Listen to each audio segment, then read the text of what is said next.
here with Paul Smith, Billingham's answer to Stevie Wonder. That's right. I'm not a superstitious man, though. It's actually that comes from the reason you got the job. Really, it was through one of the band's girlfriends, wasn't it? Heard you singing Stevie Wonder. That's true. It was Tom's girlfriend. We were just out in a club in Newcastle. You know, you're in a club and you don't think your own music coming out of your mouth will actually be above the speakers.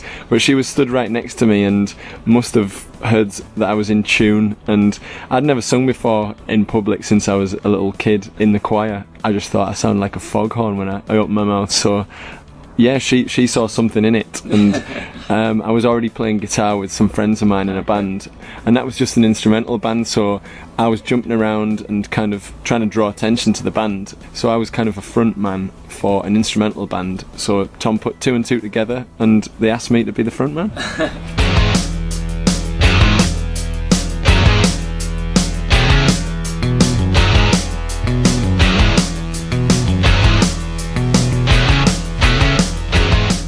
So you're in Luxembourg, and how is it? Well, we had our first ever day off in Luxembourg yesterday. Right. So we were staying in a hotel, and I had a little wander, went round over the train station bridge, which was quite dodgy.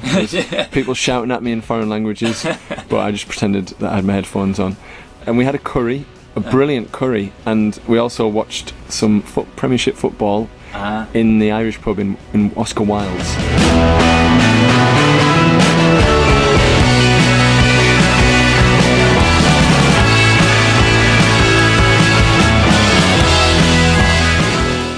So your 3 albums in now, Certain Trigger, R.I.P. Pleasure, and Now Quicken the Heart. How's the sound changed over the time, you think? I think it's definitely evolved.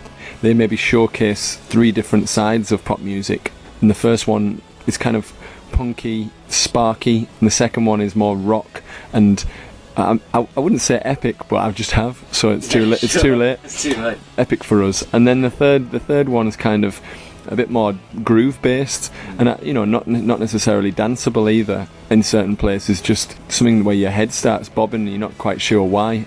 We've started using more and more different sounds with each record, and expanded from quite a basic live format from when we first started.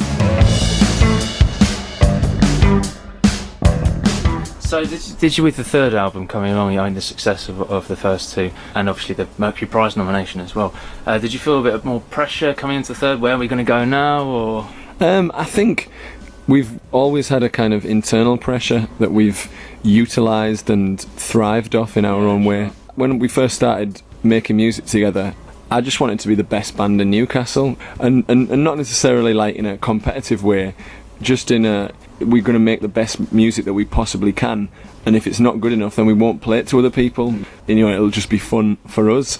But when you feel like you've got something worth giving, then that's when it starts becoming quite serious. Yeah.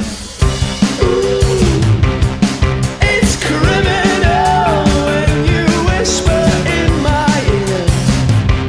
Let's get clinical, the words delivered with a sneer. Let's get clinical.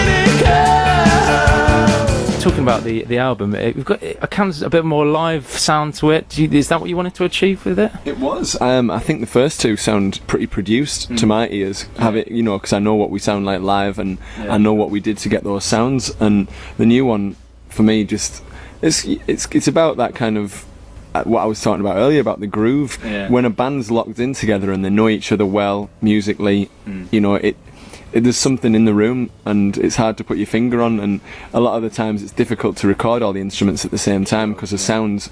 But on this one we just thought, if something spills over on the next bit, who cares? It's about capturing that little moment that you have together.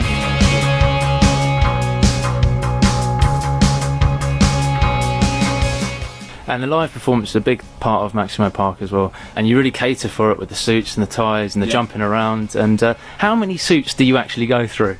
Well, I have a house full of suits now. That's the problem. I'm like my mum keeps saying, you're gonna have to move house. You've got too many clothes.